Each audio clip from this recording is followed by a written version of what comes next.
Let's talk about time management. It's a big and broad topic and can be applied to any part of our life. But today we'll focus on time management and decluttering. This topic is close to my heart and impacts so many of us. When you work full-time, have busy families, and all of the daily and weekly tasks that this encompasses, then time management is so crucial. I love a good quote, so much so that I have started writing them out and sticking them on the back of our toilet door. I find them so inspiring, motivating, and encouraging when you just need a pick-me-up talking to or a gentle reminder to just keep going. The quote that I thought was pertinent to today's topic was, "The best time to start was last year. Failing that, today will do." This can be applied to anything in life: exercise, reading, investing in friendships, studying, and most certainly decluttering. It allows you to give some grace to remind yourself that today is a new day and I can reset and start my journey today. We need to set clear and achievable goals when we are thinking about time management and decluttering. This is thinking about your own personal decluttering roadmap, identifying your most important tasks by prioritising them based on their long-term impact on your home, your specific home, your mental health and your family. You might find it helpful to use the ABCDE method on how to assign priority to your tasks. A is for must-do tasks. Think decluttering tasks that are around safety or time importance.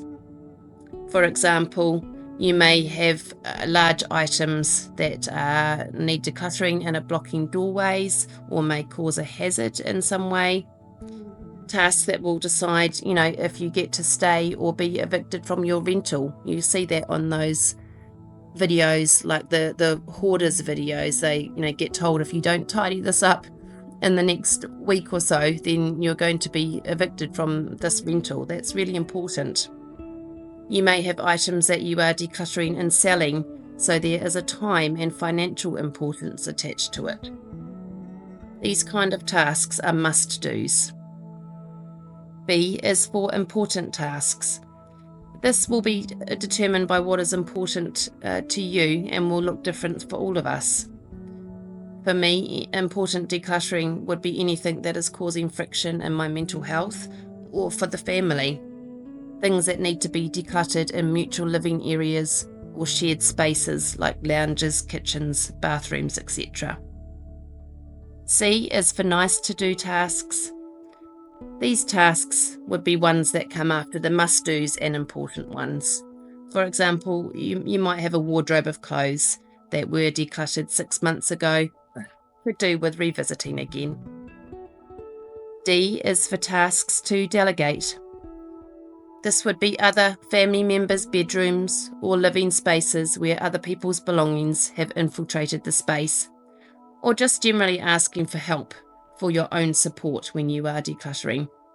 Focus on the tasks only you can do and delegate the others. And then E is for tasks to eliminate. I think all of these decluttering tasks are ones to eliminate, but we want to cut out or delegate low priority tasks that don't add value. These are the tasks that fall right at the bottom of the list. An example of this might be something like, your teenager's soft toy collection that really they could do themselves or is just not an important thing that needs to be done right now. Plan your decluttering tasks in advance. Every week, create a to-do list for the next day or days ahead. This prepares you to hit the ground running with a plan of attack.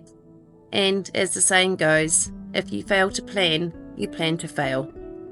It can be very motivating to be able to look at a list, know what the project is going to be for that day, and then cross the things off your list as you achieve them.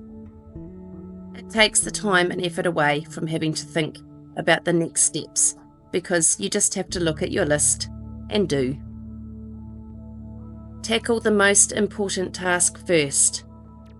Start your decluttering by focusing on your biggest, most challenging tasks. I call this your white elephant task. I've referred to this term in one of my previous videos, but this ensures you make progress on what matters most. Focus on decluttering tasks that yield a higher percentage of your results, rather than the tasks that really you can get done very quickly and don't take up a lot of time or mental space. It's always the tasks that we have been putting off again and again and again that are the ones that probably need our time and attention the most. Break tasks into smaller steps. Large, overwhelming tasks can be broken down into smaller, more manageable steps, making them easier to start and complete.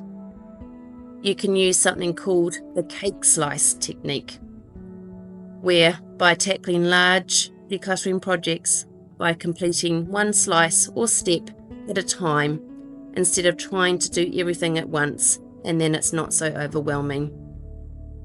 It can be so overwhelming, both time and sanity-wise, to look at a large project and not know how or where to start. Break it down into either time allocations or category allocations or size of area allocations to make it more realistic and achievable. One of the most important aspects when it comes to time management and decluttering, I believe, is that we need to work with the time that we have, not the time that we wish we had. We are all bound by, different time constraints depending on how much we are working or how busy our families are, activities that might be on during the day, health issues that may be going on.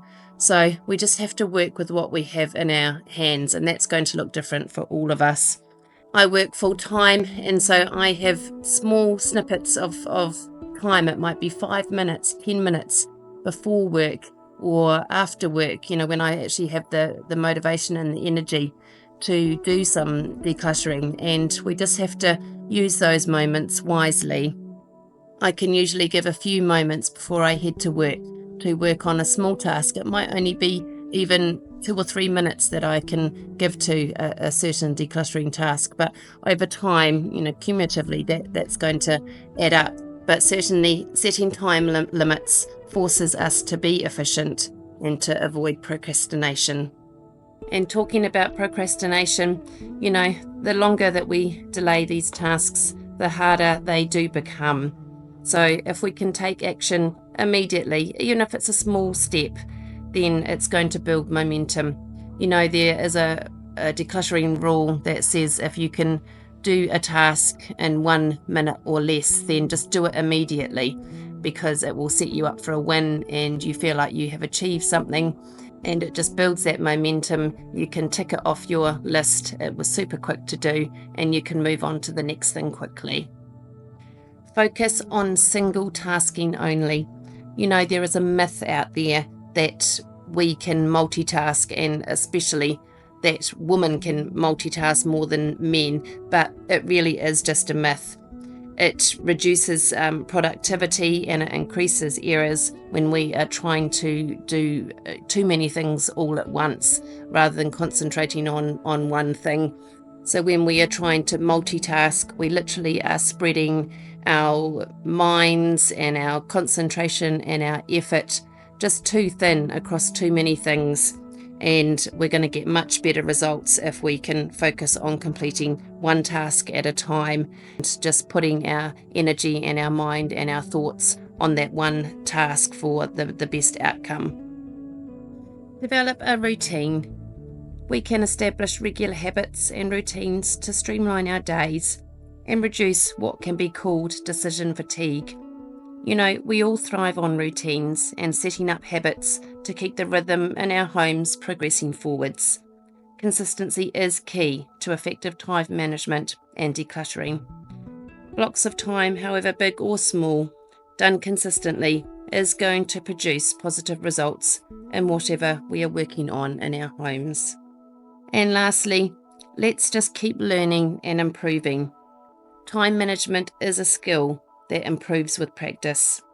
We need to continually refine our approaches and look for ways to enhance our productivity in our homes.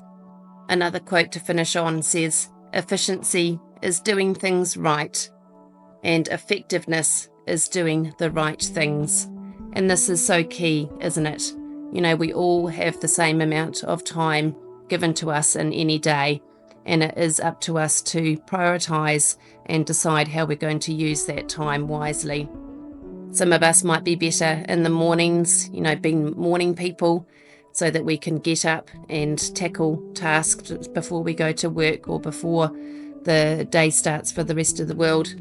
Others of us, we may find that our motivation and our energy is higher after work or, later in the evening. But for sure, the key thing is that we just need to keep moving forward, keep doing things, no matter how big or small, that are going to keep us moving in a forward progression, keeping the momentum going and not static. Thank you for joining me today, and thank you so much for taking the time to watch this video. Have a great week, everyone. I'll see you in my next video. Bye.